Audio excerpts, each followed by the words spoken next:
Estamos ya de vuelta a la dinámica de esta mesa de ponencias sobre la tecnología en la educación y profesiones jurídicas.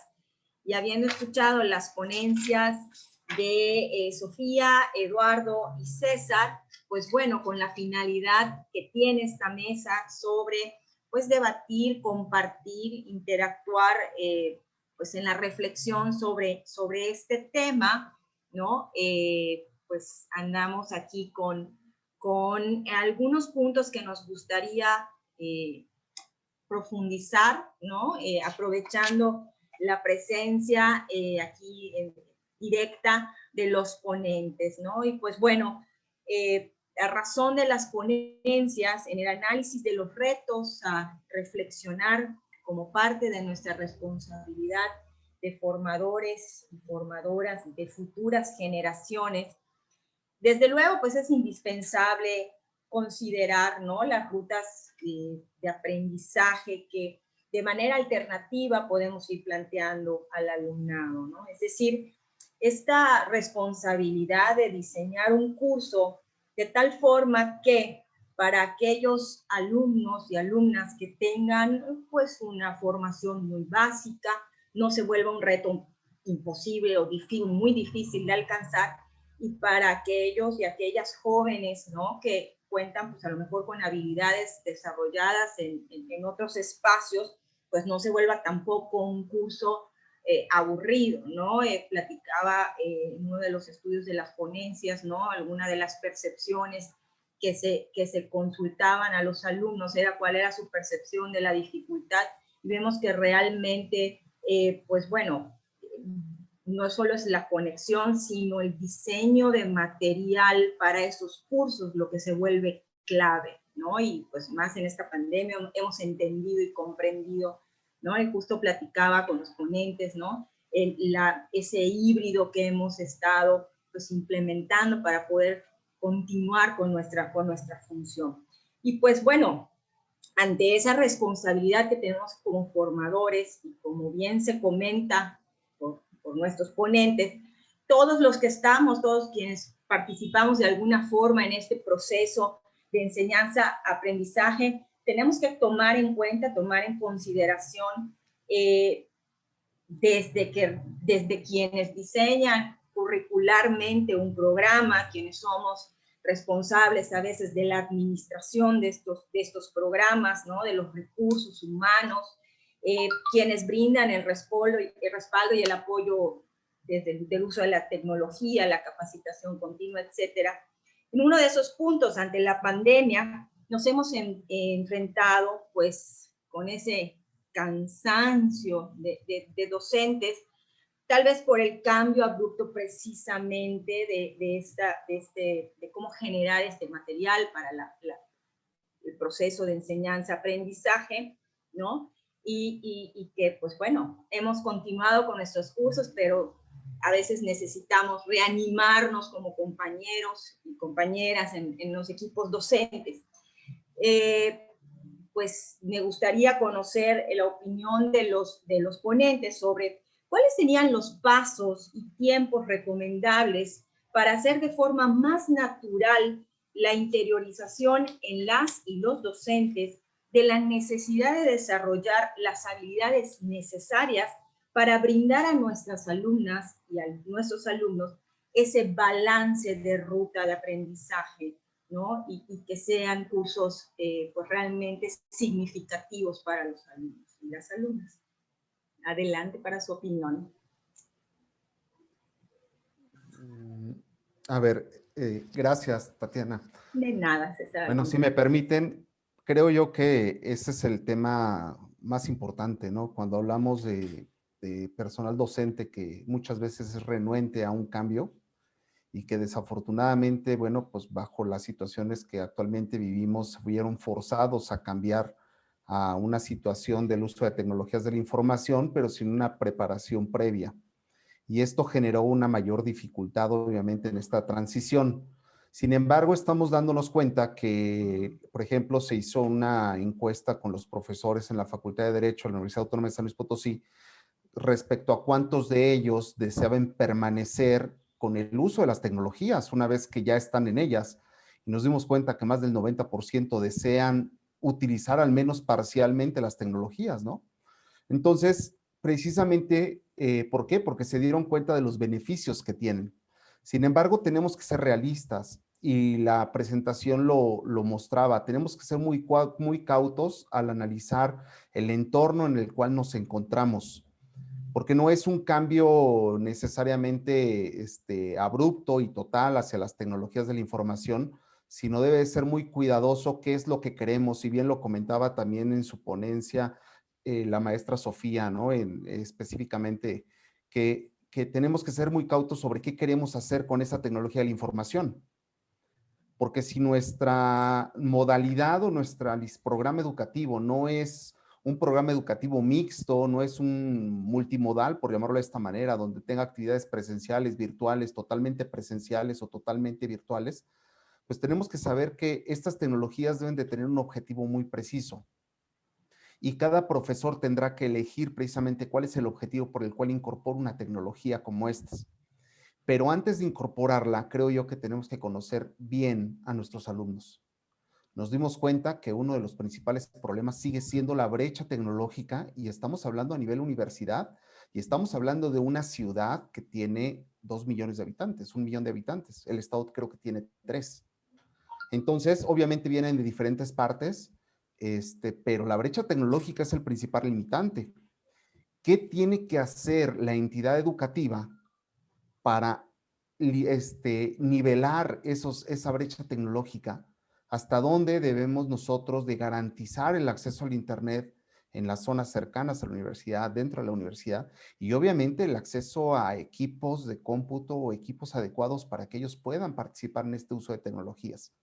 Obviamente, por ejemplo, yo imparto la cátedra de medicina forense dentro de los programas educativos de la Facultad de Derecho y nos damos cuenta que el uso de tecnologías es fabuloso para esquemas en tercera dimensión, recrear trayectorias de proyectiles, hacer prácticas.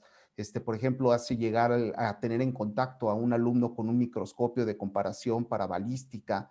Entonces, que es cuestiones por el estilo que terminan siendo fabulosas para ellos. Pero ¿cuántos de ellos pueden, aquí la parte importante es cuántos de ellos sí van a poder tener acceso a estas tecnologías y obviamente que a partir del maestro tener claro cuál es el objetivo por el cual yo doy esta cátedra o doy este tema bajo el uso de alguna tecnología de la información. Creo que ahí es la parte crucial, ¿no? Y tendremos que individualizar. Si bien aquí los alumnos en la entrevista, que es un grupo que solamente representa lo que ocurre dentro de una facultad, no representa lo que ocurre en un país, que quede perfectamente claro. Considero que los alumnos están ávidos de usar este tipo de tecnologías porque ellos nacieron en esta era digital, lo cual en lo personal a mí no me ocurrió.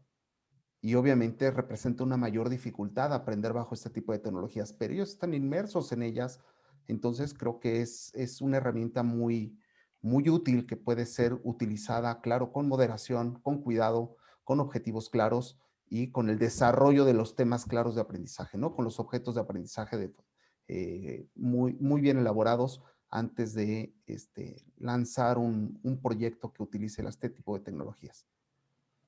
Muchas gracias, César. Y como comentas, pues bueno, se considera que la pertinencia, no solo en las estrategias que utilicen la tecnología, sino en cualquiera, ¿no? Necesita estar presente en cada una de las acciones de formación docente y pues bueno, este tipo de estrategias con el uso de la tecnología pues no son la excepción.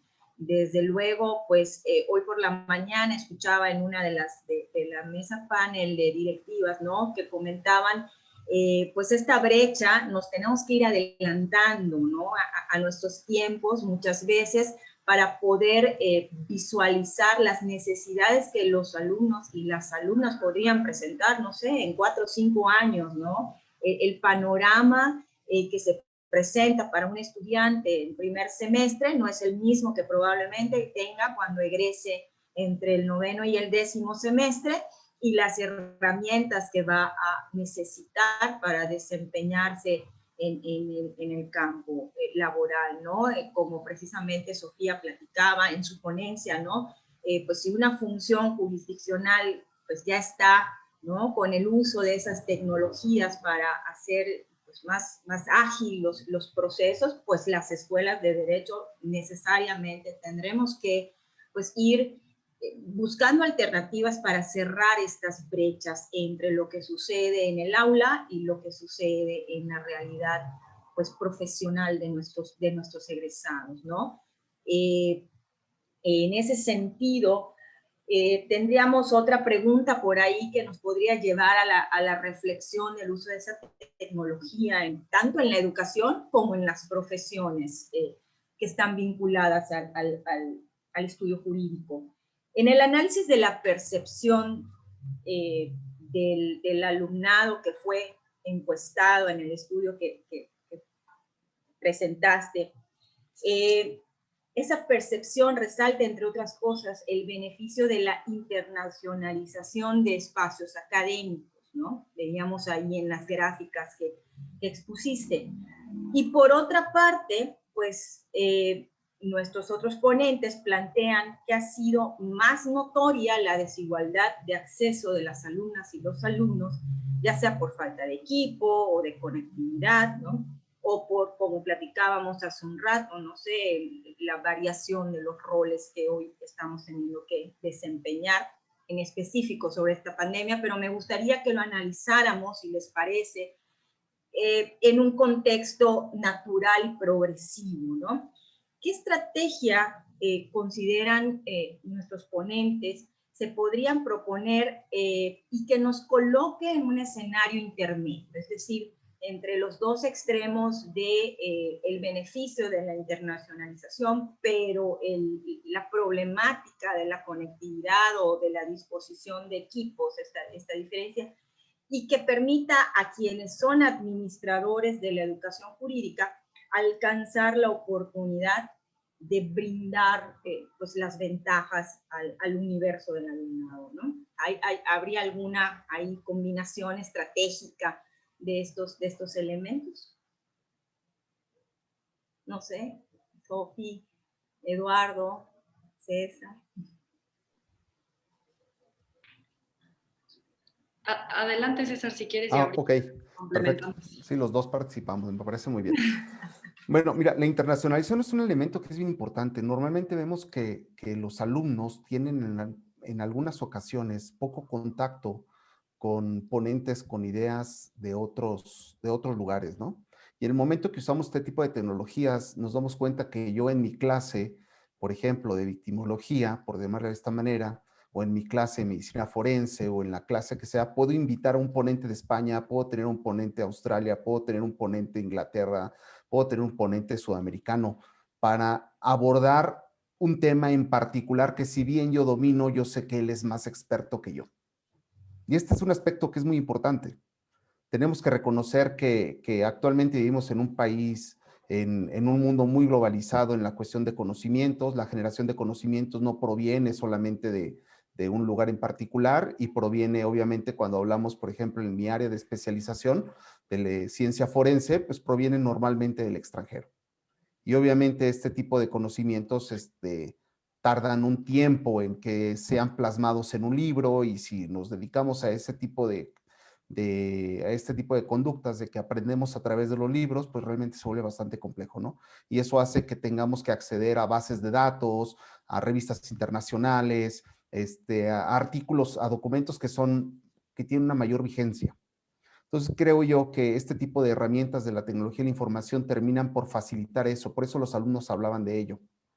Por otro lado, indudablemente tenemos que generar estrategias que me permitan yo tener un alumno que tiene recursos electrónicos o tecnológicos muy bajos y que yo le pueda proporcionar ese apoyo a este alumno, ¿no? En donde exista la posibilidad incluso de que pueda tener un equipo de cómputo para poder realizar su aprendizaje que estamos nosotros como institución virando hacia las nuevas tecnologías. Entonces creo yo que obviamente la implementación facilita, ya no tengo que traer un ponente que me cuesta 30,000 pesos el puro boleto de avión, más 5,000 pesos de la estancia de 2 días, más otros 5,000 pesos de alimentos, o sea que termino gastando 40, 50,000 pesos como institución en un solo ponente. En cambio, bajo este tipo de tecnologías, obviamente tengo 10 ponentes y los 10 me salen gratis. Digo, en cuestión de viáticos, obviamente. Entonces creo yo que esto va a ser una revolución buenísima, ¿no? Yo dentro de las cátedras trato de implementar de que tengamos profesores invitados. Esto va a modificar todo. Ya no es el mismo doctor que te está hablando durante un semestre y que ya te aburrió a lo mejor al término de 2, 3 meses, ya dices, ya me cansé, ¿no? No, tienes 4 o 5 ponentes invitados de diferentes puntos de vista y esto te facilita todo. Obviamente genera un aprendizaje todavía mayor para los alumnos y por las tecnologías indudablemente tenemos que invertir. Reconocemos que hay una modificación en cuestiones de leyes relacionadas a la educación superior, que viene bastante interesante, ¿no? Todos estos conceptos que vienen en esta nueva ley y que tendremos que cumplir y que ver cómo hacemos como instituciones públicas o privadas a dar cumplimiento a ellas, ¿no? Entonces, bueno, me parece muy interesante, pero creo que es factible. Ya estamos en este cambio y creo que no debemos de soltarlo. Muchísimas gracias, César. Sofía, Eduardo.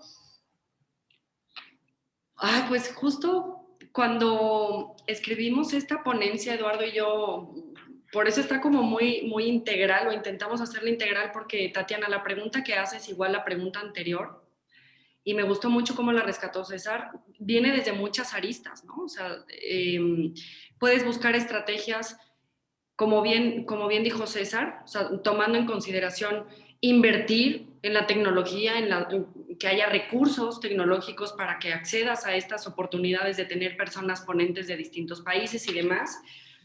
Entonces, Tatiana, la verdad la pregunta es bien difícil. Aquí yo te diría, pensamos en que la estrategia está dar el lugar que le corresponde al personal docente. O sea, en nuestra opinión, una de esas estrategias, y si no Eduardo aquí me va a complementar, pero repito, darle al personal docente el lugar que le corresponde como mediador, como facilitador del aprendizaje, porque podemos tener recursos, podemos invertir en aulas virtuales, podemos fortalecer y tener un claustro increíble. Y al final, hoy por hoy, y justo es un poco como esta pregunta que haces de los dos extremos entre el personal de administración de la educación, que puede ser el personal directivo de gestión de administración, y el alumnado, es el profesorado. O sea, porque el profesorado es el que tiene en el pulso y en la mano lo que sucede en el aula, no el personal directivo, porque el personal directivo o el personal de administración, por supuesto que puede estar presente, pero no en todas las clases, ni en todas las horas. De por sí, pues no descansan y trabajan 48 horas al día, pero el que tiene el pulso es el personal docente y en consecuencia el que pasa la voz de lo que sucede en el aula es el personal docente. Entonces la estrategia, o una de esas muchas estrategias, sumado a lo que dijo César, que me gustó mucho, es fortalecer al claustro docente, no solo en contratar nuevos profesores y nuevas profesoras, porque, oye, quienes están, solo hay que robustecer ciertas habilidades tecnológicas. Y también, Tatiana, tú mencionabas en la pregunta anterior que me hizo mucho ruido para bien, porque es algo que lo seguimos pensando. Dijiste la palabra interiorizar, o sea, ¿cómo hacer para que se interiorice la necesidad de estas habilidades, no solo como tecnológicas, sino diríamos también de bienestar? Sé que no es la mesa, estamos en la mesa de tecnología, pero hay otra mesa del bienestar, ¿no? Porque al final, sí, el profesorado, podríamos decir, pues es su trabajo, ¿no? Que haga lo mejor que pueda, pero es su trabajo, dar la mejor clase que se pueda, con los recursos que se puede y demás. Y el alumnado también, como que es difícil mediar esta parte de lo que sucede en las aulas virtuales con lo que exige o quiere exigir el personal directivo. Entonces, una estrategia es esa. Y Eduardo, no sé si me quiere complementar con alguna idea. Gracias, Sofía. Pues, a ver, sí, yo diría, partiendo de la premisa de que el uso de la tecnología en la educación es algo que llegó para quedarse. O sea, no es ahorita por la coyuntura, no es algo que ya no va a estar en la nueva normalidad, ¿no? Yo creo que esto, o sea, ya estaba, ¿no? Y íbamos como transitando hacia un cada vez mayor uso de la tecnología en el espacio educativo, y lo que ha hecho esto, pues, es como acelerar. Una patada, ¿no? O sea, nos aceleró procesos, ¿no? Pero yo sí creo que esto es en buena medida irreversible. Entonces, o sea, de entrada tenemos que asumir eso, ¿no? O sea, como docentes, como estudiantes, como directivos y directivas de escuelas de derecho, tenemos que asumir esa realidad. Claro, eso no es un escenario catastrófico en que entonces nos van a sustituir las máquinas, o sea, no necesariamente tenemos que llegar a eso, pero sí, desde luego, asumir que es una realidad, que es parte de nuestra realidad en la educación jurídica. Y bueno, y no solo la educación jurídica, ¿no? En el ejercicio profesional del derecho, que es también un poco lo que hablábamos en la ponencia, pero y yo creo que, o sea, como estrategias que pueden implementar las escuelas de derecho, ahorita César daba un ejemplo buenísimo, ¿no? Cómo se pueden reinvertir recursos, ¿no? O sea, recursos que antes se destinaban a unas cosas que ahora nos hemos dado cuenta que no son tan necesarias, o que podemos encontrar formas de hacerla usando tecnología que entonces no requiera el ejercicio de esos recursos los podemos enfocar a otros ámbitos, ¿no? A reforzar las herramientas tecnológicas, a facilitar el acceso de estudiantes, a recursos de conectividad. Y yo creo que también es un punto clave, ¿no? Lo decía, creo que Luis Fernando en el mensaje inicial, de cómo no tenemos que perder de vista cómo pues, esta crisis, la pandemia que estamos viviendo, pues ha remarcado las diferencias que ya existían en muchos sectores de la sociedad, entre ellos en el ámbito educativo del estudiantado. Y creo que algo que deben de cuidar mucho, o deberían cuidar mucho las escuelas de derecho, es que la implementación cada vez mayor de estas herramientas tecnológicas no contribuya a esa mayor desigualdad, ¿no? Sino que se haga cuidando que y siempre que todos los estudiantes puedan tener acceso a esos recursos, ¿no? ¿Cómo hacerlo? Pues bueno, eso creo que ya también depende mucho como del contexto, de las posibilidades de cada institución, pero creo que esa es como la premisa fundamental de la que deben de partir, ¿no? O sea, no podemos simplemente decir ahora todo es en línea si no tenemos asegurado que todos los estudiantes se pueden conectar, porque entonces estamos contribuyendo pues, a esa mayor desigualdad. Entonces, sí creo que el empleo de la tecnología es inevitable y además creo que tiene muchísimos beneficios, pero pues sí hay que hacerlo, como también decías, hacerlo gradual, responsablemente, con objetivos claros, y ahí pues cada institución lo podrá ir haciendo con base en sus posibilidades, ¿no? Perfecto, muchísimas gracias. Entonces, pues bueno, ante estas preguntas, ¿no? Que bueno, seguimos esperando de los participantes, los asistentes a esta mesa. Les recordamos que, pues bueno, estos espacios son precisamente para compartir esas prácticas, esas reflexiones, pues cualquier duda, comentario sobre la tecnología en la docencia jurídica y de las profesiones pues que se vinculan con el derecho, ¿no? Tenemos a César aquí, médico forense, que nos ha platicado, ¿no? Sobre el estudio que ha realizado. Y pues bueno, quisiera yo retomar de las opiniones, ¿no? Las palabras que más me han sonado son la pertinencia de estas estrategias en las que se usa la tecnología, ¿no? No pensar que, pues bueno, que esos pasos que ya se han avanzado, a lo mejor, como comentaba Eduardo, de manera pues acelerada y no tan voluntaria, sino como necesaria, ¿no? Pues ahí hay un camino pues de no retorno a la pasividad, ¿no? Sobre todo pensando en el compromiso que como instituciones y que como formadores de futuras generaciones, pues tenemos que pensar en que pues el contexto en el que los futuros egresados se van a desempeñar, pues no se va a detener después de esto, ¿no? Y que tenemos que ir sumando, ya sea, por ejemplo, en inversión de tecnología, como recomendaba César, en la formación y el fortalecimiento de quienes hacen ese proceso realidad, como son los docentes, como nos recomendaba Sofía, ¿no? Y pues bueno, son aspectos que como integrantes de comunidades universitarias creo que es importante que consideremos, quienes seamos administradores, quienes seamos a lo mejor solo formadores, solo docentes, ¿no? Pero que realmente impacta cada una de las partes en el todo que es este proceso en la formación.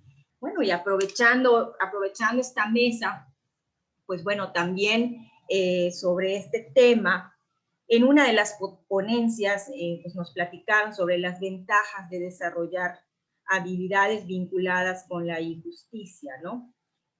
Mencionando entre ellas, por ejemplo, la imparcialidad y la transparencia, ¿no? Son conceptos que hoy por hoy todos los estudiosos y estudiantes del derecho, ¿no? Y de muchas otras disciplinas tenemos a flor de piel, ¿no?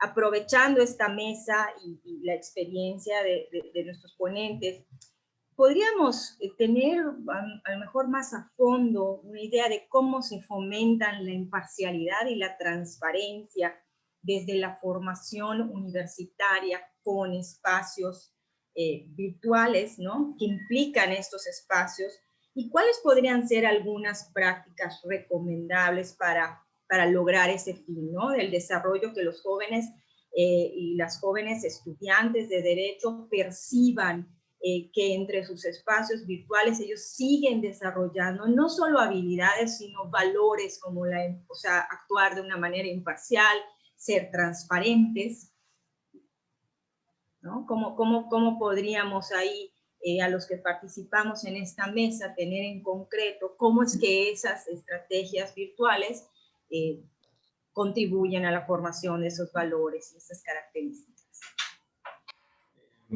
Si me permiten empezar como la... Gracias, Eduardo.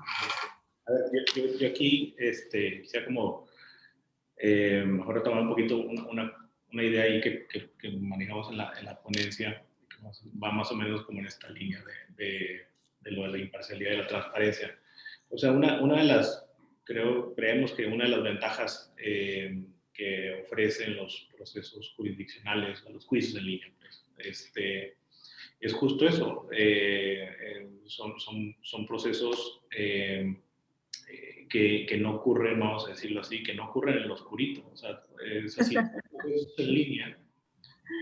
Todo eso queda registrado y todo eso, y eso hace uno que sea más transparente. Claro, eso no quiere decir que todo el mundo tenga acceso a ver cómo se desarrolla un juicio en línea, porque hay temas de datos personales y cosas así. Pero para las partes sí es un proceso más transparente y la misma proceso de toma de decisión de quien resuelva la controversia, pues también se vuelve más transparente y se evita espacios pues de gestión o de alegatos que no están como institucionalizados, ¿no? O sea, judiciales. Todo el proceso es en línea, entonces todo queda pues debidamente registrado, ¿no? Entonces eso de entrada es un proceso más transparente y que creemos que suma la imparcialidad de la decisión, ¿no? Es una de las ventajas ahí que mencionábamos de estos nuevos mecanismos de injusticia. Claro, a lo mejor estamos como en una etapa inicial de eso y vamos a tardar en llegar a algo como totalmente en línea en todos los juicios, aunque ya ahorita hay juicios que se pueden tramitar en línea. Pero creo que para allá va la impartición de justicia en buena medida. Y bueno, eso pues ya de entrada nos o sea, plantea una forma de ser del ejercicio profesional que entonces hay que llevarlo y hay que nutrirlo en el aula, ¿no? ¿Cómo? Pues yo creo que va también a depender mucho de cómo se lleve la formación de estos procesos a las escuelas de derecho. Un poco la idea que soltamos ahí, y la soltamos Eso sí, nada más, quizá irresponsablemente, pero, pero la verdad, justo lo que queremos Aventándonos, sí, aventándonos. lo que queremos es como pues, sí, o sea, detonar ese pues, interés, y sobre todo, pues, el ver estas posibilidades, ¿no? Que puede traer esto. Entonces, una de las cosas que creemos que es posible en el mediano plazo es, por ejemplo, que las escuelas de derecho puedan ir teniendo sus propias aulas, sus propios tribunales virtuales, por así decirlo. O sea, realmente si nos ponemos a pensar, pues, o sea, no suena tan difícil, claro, luego esto cuesta y tiene implicaciones, ¿sabes? Claro. Tecnológicamente, pero a lo mejor es menos complejo que construir una sala de juicios orales. O sea, es encontrar un buen programador, un buen servidor, en fin, en fin, yo creo, o sea, no lo sabemos con exactitud, la verdad, pero así de entrada no suena tan imposible, eso es lo que... Y entonces, si los juicios empiezan a tramitarse en línea, o sea, eso, la posibilidad de que la escuela de derecho le pueda decir al estudiante, pues aquí tienes el tribunal virtual para que en línea y aprendas realmente cómo es el proceso, pues creo que se abre una posibilidad muy padre, con todo lo que eso implica, entre ellos, pues estos valores y estos principios que rigen esos procesos o que se fortalecen en esos procesos, realmente deberían de regir todos, pero que se fortalecen en los procesos que son de esa manera, como la transparencia y la imparcialidad. Entonces, un poco por ahí. Muchas gracias por la exhortación a considerar, ¿no? Y justo en algunas otras pláticas en las que he participado en el SEAD, ¿no? Cómo nos cuestionábamos, ¿no? Así como las instituciones nos preocupábamos antes por tener en atención a la reforma y la implementación del sistema penal acusatorio adversarial, ¿no? Tener salas para prácticas procesales y en el caso de medios alternativos para solución de controversias, pues salas de mediación, pues sí que ahora tendremos que empezar a diseñar y hacer la administración un poco más eficiente de los recursos para poder brindar a los estudiantes estos escenarios, ¿no? En donde se practiquen, pues como tú bien comentas, valores y habilidades que pues debería haber en todo momento, ¿no? Y que empiecen ellos también a verse en esos espacios en los que se van necesariamente a encontrar en un futuro, ¿no? Tenemos algunas preguntas de nuestros asistentes a la mesa, la voy a formular y pues bueno, al pendiente de cuál de nuestros ponentes quisiera brindar su opinión. Dice, las clases o programas presenciales tienen un valor único, insustituible por el momento con las herramientas de tecnologías. ¿Cómo balancear las bondades de un sistema con el otro? O sea, interpreto con un sistema pues, más tradicional de manera presencial o no tan tradicional, pero también presencial, con las herramientas de un sistema en donde se utilicen herramientas tecnológicas. Bueno, si me permites, Claro, Tatiana. César, gracias. Creo que este tema o esta pregunta, bueno, es lo que es el objetivo o lo más complejo, ¿no? De cuando planteamos la necesidad de utilizar una herramienta tecnológica. Y era lo que de cierta manera se toma, o sea, ¿qué es lo que quiere uno lograr al momento de utilizarla? ¿Qué es lo que quiere uno fortalecer? ¿Qué competencia quiere fortalecer? ¿Qué va a sustituir? ¿O qué va a cambiar o qué va a mejorar con respecto a una presencial? Obviamente, actualmente, bueno, pues tenemos modalidades completamente virtuales y la modalidad es así. Entonces, no hay una desventaja o una ventaja a menos que hagamos algo práctico. Por otro lado, bueno, pues, si es una herramienta que viene a fortalecer algo presencial, pues creo yo que es ahí lo que tenemos ahorita que fortalecer en un inicio, ¿no? Las clases presenciales, de cierta manera, sí dan un contacto más estrecho con el alumno, permiten una mayor relación o interacción. Sin embargo, lo virtual no, yo creo que hemos poco a poco entendido que la virtualidad también te permite tener una relación muy estrecha con tus alumnos. Tan es así que incluso, por ejemplo, se han implementado la acción tutorial, se ha implementado de manera virtual y los alumnos solicitan en algunas ocasiones tutorías personales virtuales en donde los alumnos me han llegado a expresar situaciones personales muy complejas, muy complicadas, en la cual tratamos de apoyarlos obviamente, pero también me han expresado dudas y preguntas y hemos tratado de arreglarlos con dibujitos, con esquemas, con videos que en algunas ocasiones están disponibles en las redes, que también terminan siendo herramientas que permiten colaborar con entender algún tema en particular, ¿no? Entonces creo yo que más bien es lo que comentábamos en un principio, es ¿para qué quiero esta herramienta? En el momento que tengo claro para qué quiero la herramienta, se quedan claros los objetivos y obviamente es mucho más sencillo lograrlo. Si yo con la herramienta lo que quiero es sustituir lo presencial al 100%, bueno, pues obviamente tendré que implementar algo distinto a lo que, por ejemplo, se implementó en estas clases presenciales. Porque aquí lo que se hizo fue un complemento educativo, una herramienta didáctica para que el alumno pudiera acceder a videos, que pudiera acceder a materiales, a lecturas, a foros de opinión, a exámenes, a evaluaciones, y que le permite de cierta manera tener una mayor comprensión del tema, porque le permite ver la presentación varias veces, le permite ver otros materiales que le incrementan su comprensión sobre el tema, le permiten ver un video. Es decir, es muy distinto, porque la virtualidad no solamente es estar dando una clase a través de una cámara. La virtualidad tenemos que reconocer que uno de los elementos más importantes es la postura activa o proactiva del alumno para aprender, porque nosotros nos volvemos, como bien lo comentaba Sofía al principio, facilitadores del aprendizaje. ¿Okay? No somos la fuente del conocimiento, sino más bien les ayudamos a encontrar esa fuente, esa información, para que ellos puedan entenderla de mejor forma. Entonces, creo yo que el elemento más importante es precisamente esto. ¿Para qué quiero implementar o para qué quiero incorporar una tecnología de la información, ¿no? Si me permite, Tatiana, ahí agregar a la respuesta que dijo César,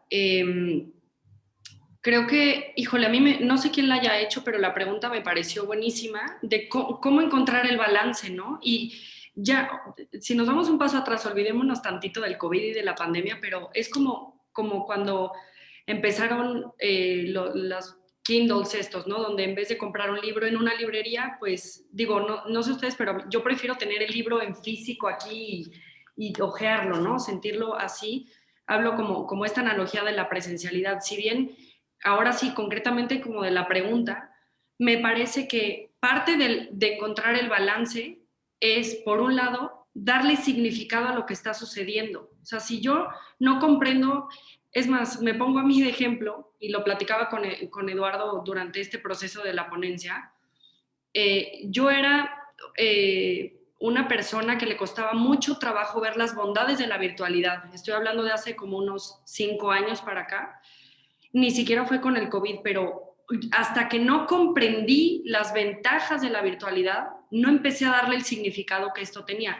Es más, estamos en un congreso virtual. Por supuesto que ahorita estaríamos contigo, Tatiana, allá en Mérida, disfrutando de ese viaje, por supuesto, pero este congreso virtual acerca a personas que no tienen la posibilidad de viajar, ya no digamos de transportar o de estar viendo actividades simultáneas. Entonces, creo que el balance, uno, está en entender las ventajas de la virtualidad y también, por supuesto, lo que nunca te va a dar la virtualidad, como es el contacto, el ver a los ojos a las personas y palpar así como el aula presencial, ¿no? Entonces, por un lado, darle significado a lo que está sucediendo, un poco lo que platicábamos hace rato.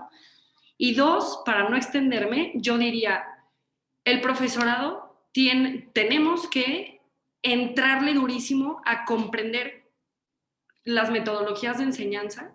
Ahorita creo que tú decías, Tatiana, es una curva de aprendizaje y hay que tener paciencia, ¿no? Y paciencia y también ser comprensivas con nosotras mismas como docentes, pero sí hay que meternos de lleno en cómo aprende una persona adulta. O sea, estamos frente a recién adultos, adolescentes próximos a ser personas adultas universitarias, sí, y no aprenden igual. Y en consecuencia, no podemos enseñar de la misma manera en un aula virtual. No es trasladar la práctica presencial copia y calca a estar hablando como ahorita lo estamos haciendo en un Zoom o en una plataforma. Entonces, eso nos implica a nosotras como personal docente estudiar cómo aprenden en la virtualidad las personas para cambiar mis métodos de enseñanza y en consecuencia, pues desarrollar habilidades que yo no tengo todavía, tecnológicas e incluso habilidades blandas.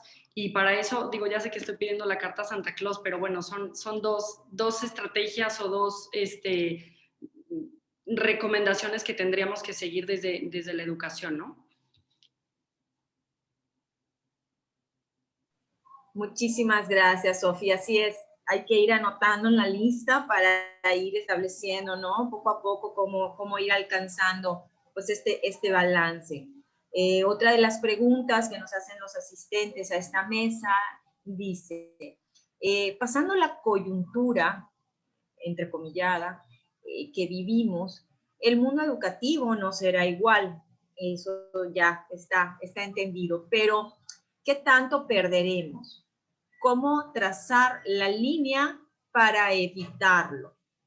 Es decir, tras la coyuntura, ¿cómo no perder pues bueno, el avance o cómo no perder la meta de ir pues bueno, complementando con herramientas tecnológicas la formación jurídica, ¿no? Con la docencia jurídica. Bueno, si me permiten, creo yo que yo no hablaría tanto de perder. Yo más bien pienso que estamos ganando mucho, porque entramos en algo que le llamamos la multimodalidad. Es decir, ya no hablamos de que un alumno para poder realizar una licenciatura tiene que permanecer 7 horas o 5 horas o 6 horas en un aula de clases, o para hacer un posgrado, por ejemplo. O sea, estamos hablando de una situación en la cual la verdad es de que tenemos una vida muy dinámica. E incluso los alumnos pueden tomar clases desde alguna otra parte del país, desde alguna parte del mundo incluso, porque actualmente tenemos, por ejemplo, alumnos en la universidad que están haciendo un posgrado en España, que tendrían que hacerlo presencial, pero están en su casa aquí en San Luis Potosí. Y lo mismo pasaría con lo que comentábamos con la movilidad de nuestros maestros. Y los congresos, por ejemplo, lo hablo de esta manera, por eso yo digo que ganamos, porque en días pasados tuvimos la Semana de Derecho, la Semana de Derecho y Criminología, el Día del Criminólogo como parte de los festejos de cada año a finales de año, y tuvimos 500 personas inscritas en el evento, que duró 2 días, totalmente gratuito, en donde participaron personas de México, de diferentes partes de la ciudad, del estado de San Luis Potosí, obviamente, pero de diferentes partes del país. Más de 7 estados, 8 estados estuvieron presentes, lo que nunca nos había ocurrido, obviamente, porque nunca lo habíamos hecho virtual. Y todavía participaron de 8 países de Centroamérica y de Sudamérica, asistentes al evento. Entonces, obviamente, esto nos damos cuenta que es ganar. Lo veo yo de esta manera. Realmente estamos ganando, porque podemos llegar a personas que sería imposible que estuvieran en un congreso, como lo bien lo comentaban. ¿Por qué? Por cuestiones económicas, cuestiones de tiempo, lo que sea, es imposible que acudan. Porque para trasladarme a Mérida tengo que trasladarme un día previo, estar el día de mi conferencia y regresarme al día siguiente, y fueron 3 días que yo ocupé en acudir a un congreso, o 5 días, porque el congreso dura 3. Entonces, creo yo que tenemos que ver las bondades, los beneficios.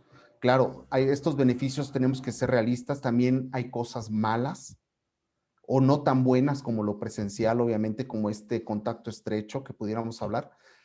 Pero creo yo que por eso hablo de la multimodalidad, porque tenemos entonces, sí, no desechar lo presencial, porque no quiere decir que sea malo lo presencial, y no tomar al 100% la virtualidad, sino hacer una mezcla entre estos dos que nos permitan tener una multimodalidad en los programas educativos. Y creo yo que ese va a ser el equilibrio. Obviamente nos va a permitir tener catedráticos de otros lugares, te va a permitir tener participaciones de diferentes ponentes del país, de otros países, personas que son excelentes profesionistas o en la práctica, en su práctica profesional, y que difícilmente pueden acompañarte a una cátedra durante todo el semestre, pero te pueden acompañar durante una cátedra en un módulo en particular. Entonces creo yo que los alumnos terminan por ganar mayor experiencia y hacer esa mezcla entre lo presencial y lo virtual creo que sería el punto exacto, ¿no? No virar hacia uno en la totalidad, ni tampoco así quedarnos en lo presencial, ¿no? Fíjate que concuerdo contigo, César. La verdad yo creo que ganamos mucho, ganamos muchas cosas, sin duda, ¿no? Desde el privilegio. O sea, nosotras como personas privilegiadas que estamos conectadas y que tenemos, justo de verdad, por favor compártenos ese estudio que digo, lo proyectaste aquí en la mesa, tú lo evidenciaste muy bien, ¿no? O sea, el número de personas que no tienen acceso a internet o que no tienen acceso a una computadora, o sea, a mala conexión, que, en fin, o sea, como ahorita desde el privilegio tenemos una máquina conectadas aquí con internet, etcétera. Entonces, la pregunta me pareció bien difícil, como de qué perdemos. Yo creo que no sé si es algo que perdemos porque siento que más bien no hemos alcanzado, que es la brecha que existe económica, social y en fin, de personas justo que no tienen un acceso, dejen ustedes internet, ¿no? O sea, creo que la brecha, repito, no es que se pierda algo, sino que creo que la brecha que no hemos logrado cerrar del conocimiento se va a ampliar mucho más. O sea, eso sí definitivamente es algo que, si es que volvemos, ya antes, al principio de la pandemia decíamos, cuando volvamos a la normalidad, pues, y luego ya pasamos es la nueva normalidad. Yo no sé, Tatiana, en qué va a acabar esta situación, pero pues, cuando ya tengamos semáforo verde todo el mundo y esas cosas, no sé cuándo sea, pero y nos daremos cuenta que va a haber modelos híbridos. Ya la Escuela Libre de Derecho dijo que bueno, están así haciendo como varias acciones para medir, y también la Autónoma de Nuevo León nos compartía el otro día, pues todas, ¿no? Igual Tatiana aquí platicando, pues allá en la Universidad Modelo y demás, pues bien padre, cada quien está haciendo como intentar proyectar este futuro. Al final, esa brecha, creo yo, que va a ser interesante saber qué es lo que vamos a hacer cuando estemos todo el mundo vacunado, para cerrarla, porque se está ampliando esa brecha de desigualdad, de conocimiento, y que las personas que ahorita no tienen clases por no tener una computadora o el internet, definitivamente van a tener una gran desventaja, y va a ser, no digo que catastrófico, espero que no, pero sí, no, yo creo que no estamos midiendo, no sé, desde las escuelas eso, y será difícil medirlo, pero sí hay que tenerlo muy presente para ver cómo la vamos a cerrar. Obviamente estoy externando aquí mi preocupación al respecto. Desde luego, de contextos diferentes, ¿no? Pues hace un rato Eduardo también comentaba, ¿no? Cada institución también va a tener que medir de qué manera va a avanzar, ¿no? Como lo hacemos de alguna forma los profes con el alumnado, ¿no? O sea, quiero que el que tenía suficiente, pues pase a regular, y el que era regular, pues pase a muy bien, y el que esté muy bien, pues que pase, o sea, de alguna manera, pues no podemos todas las instituciones, tener el mismo progreso en el mismo tiempo, pero sí que definitivamente en el caso de la práctica del derecho, como comentaba Eduardo hace un rato, no vamos a poder obviar la cuestión del uso de la tecnología, ¿no? Pues ya estamos hablando de correos fiscales, ¿no? De notificaciones electrónicas, que desde luego para el que voluntariamente le simplifica, ¿no? Muchísimos procesos, para quien, como dice Sofi, está en el privilegio de contar, ¿no? Con una oficina bien montada, ¿no? Con un servidor, etcétera. Y pues aquellos que empezamos nuestros pininos, ¿no? Pues haciendo pues gestiones, ¿no? De boca a boca, de persona a persona, y vamos creciendo de esa manera. Y pues también se vale pensar, ¿no? Que cada uno va a tener, vaya, pues los talentos que su propia experiencia le vaya puliendo, ¿no? En todo, ¿no? Hasta como nos sucede cuando vamos con el médico, ¿no? Tú tienes a tu médico a lo mejor ya con muchísima experiencia, pero que a lo mejor no tiene esa, pues, experiencia o aprendizaje más moderno, pero entonces tú acudes con los dos, ¿no? Y vas ahí balanceando, digamos, de alguna manera la experiencia de uno con lo novedoso de otro, y al final de cuentas, pues bueno, ambos son importantes, ¿no? Quiero pensar que en un futuro no tan lejano, sino próximo, cada egresado de una institución de derecho va a tener un talento que por sí, pues las personas que acudan a ellos desde una práctica con ética va a ser lo más importante. Sí, Utilizando claro. la tecnología o no utilizándola, ¿no? Hay que fortalecer esos valores. Y pues nosotros como profesores y pues como sujetos de estos procesos tenemos esa responsabilidad también de hacerles ver a los alumnos esos valores, ¿no? Y Me Tatiana, te permite, complementando perdón, César. aquí, sí, y sabes, viene un aspecto muy importante, creo yo, con todos estos cambios. Tenemos que acercarnos más a conocer nuestros alumnos, a nuestros estudiantes. Es imposible que podamos tomar una decisión de la implementación al 100% de este tipo de tecnologías si no sabemos a quién estamos educando, a quién estamos dando cátedra. Sabemos que nuestros profesores, algunos tienen competencias muy buenas en cuestiones de educación a distancia, sabemos que algunos tienen menor cantidad de competencia en este tipo, pero nuestros alumnos, ¿qué está pasando con ellos? Llegan a nivel de la preparatoria, como se vieron en el estudio, la mayoría sin tener una experiencia previa en uso de tecnologías de la información, la mayoría sin capacitación previa, es decir, toman un curso a distancia sin saber qué es lo que pueden hacer en esa plataforma o qué es lo que deben hacer en esa plataforma, incluso con miedo, porque me lo han dicho, si le aprieto en tal lugar, le va a pasar algo al equipo, no le va a pasar nada a la plataforma, no se descompone, no pasa nada. Pero ese tipo de cuestiones tenemos que reconocer que tenemos que saber primero quiénes son nuestros alumnos, qué recursos cuentan, dónde toman clases, qué espacios tienen para tomar sus clases, porque si no tenemos entonces como entidad educativa, tenemos que ver cómo le hacemos para que este alumno tenga las condiciones adecuadas para tomar su clase y quitar esta desigualdad que habla claramente Sofía, ¿no? Porque si no, entonces evidentemente generamos una brecha mayor, un problema mayor. Personas muy bien capacitadas y personas con una menor capacitación derivada de esa diferencia tecnológica o esa deficiencia tecnológica. Entonces tenemos que obviamente como universidad atender este tipo de problemas.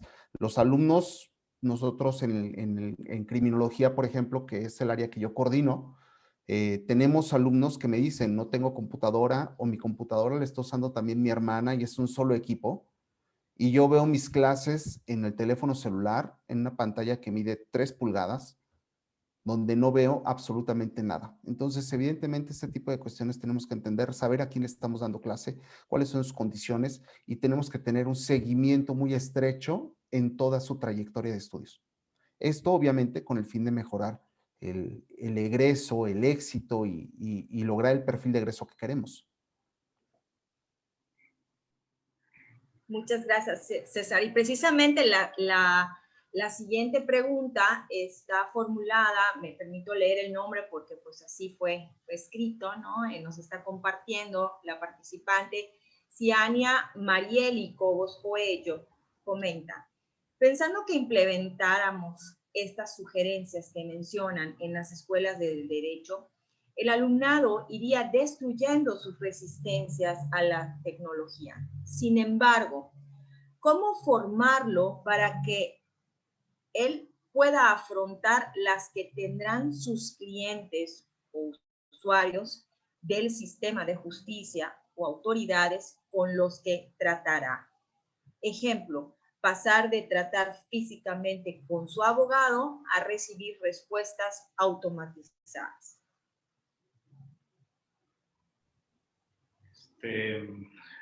Pues, gran pregunta. Yo creo que no hay no hay mejor manera de dar ese paso y de convencerla de la necesidad de ese paso que mostrando las bondades que eso tiene. O sea, por ejemplo, el tema de las respuestas automatizadas, ¿no?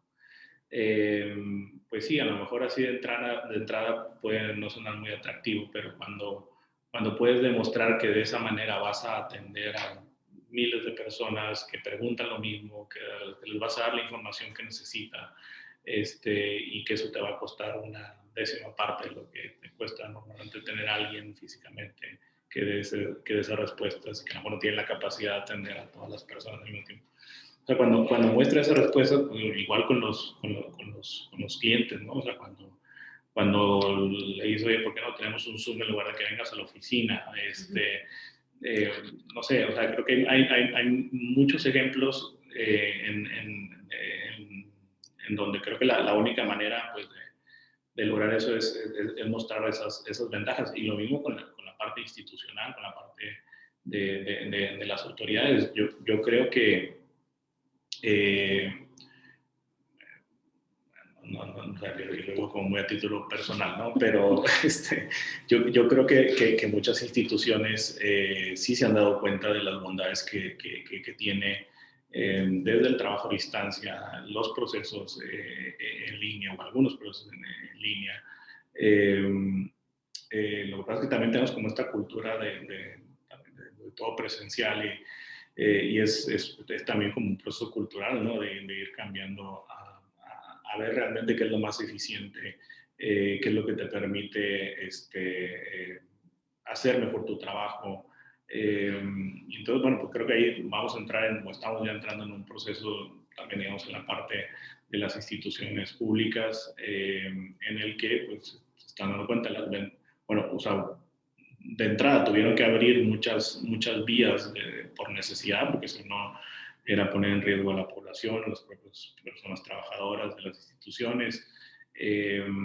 Pero creo que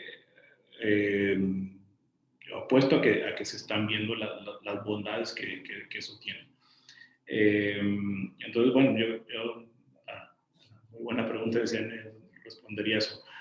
Creo que simplemente yéndonos a evidenciar los beneficios que tiene pues las distintas estrategias que podamos implementar en el ejercicio profesional usando tecnologías. Y lo mismo va con la parte educativa, ¿no? Pero claro, sí, con la parte educativa pues está el tema que ya se ha mencionado, ¿no? El de la brecha, que también está en la parte profesional, ¿no? Eso, ahí también hay un gran tema de acceso a la justicia. Pero bueno, pues mientras lo tengamos clara la existencia de esa brecha y que no lo último que debemos hacer es hacerla más grande, pues responsablemente creo que sí podemos ir utilizando estas herramientas tecnológicas. Por mencionar un ejemplo, ¿no? En Estados Unidos, sobre todo, seguramente en México también se están implementando algunos despachos, así. Pero pues todo el uso de tecnologías de inteligencia artificial, el beneficio que ha tenido para los clientes ha sido muy bueno en términos económicos, ¿no? Les cuestan mucho menos, pagan mucho menos horas de abogados y abogadas. Claro, son a los despachos no les conviene tanto, pero bueno, pues son herramientas que ahí están, que son útiles para muchos procesos y que creo que en la medida en que los clientes van viendo esas bondades que tienen, la reducción de costos que les implican, pues no solo que se vayan convenciendo, luego los empiezan a exigir y se van a empezar a ir con prestadores de servicios que ofrezcan ese tipo de herramientas. Entonces, bueno, pues por ahí creo que sería la idea. Cada día va a ser más una opción, ¿no? Bueno, hoy lo vemos en muchas instituciones, la vinculación que se realiza, ¿no? Entre posibles usuarios o necesidades de la comunidad, como a través, por ejemplo, de instituciones que cuentan con vínculos que obviamente utilizamos tecnología no tanto para dar una respuesta directa a esas necesidades, pero sí que para vincular a personas que obviamente están en un contexto completamente ajeno a su realidad jurídica, ¿no? Muchas personas se encuentran en problemas jurídicos sin saberlo, ¿no? Y cuando se dan cuenta es porque ya están pues en el extremo del problema realmente, ¿no? Y entonces es cuando empiezan pues a buscar, ¿no? Alternativas, y ante un contexto económico complicado, pues bueno, precisamente las instituciones que cuentan con esa vinculación,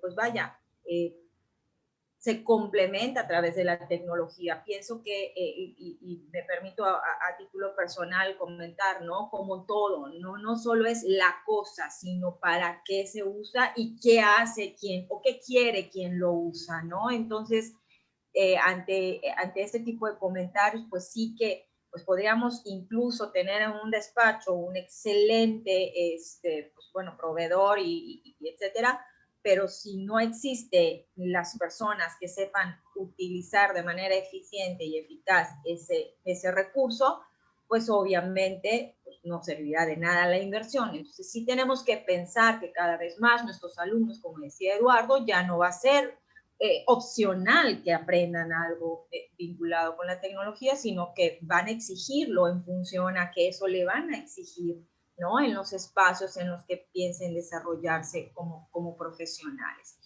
Y pues bueno, ya para ir, perdón, César. Sí, yo agregaría algo muy importante, ¿no? Recordemos que el derecho como ciencia requiere del apoyo de otras ciencias para resolver las preguntas o los interrogantes que tiene.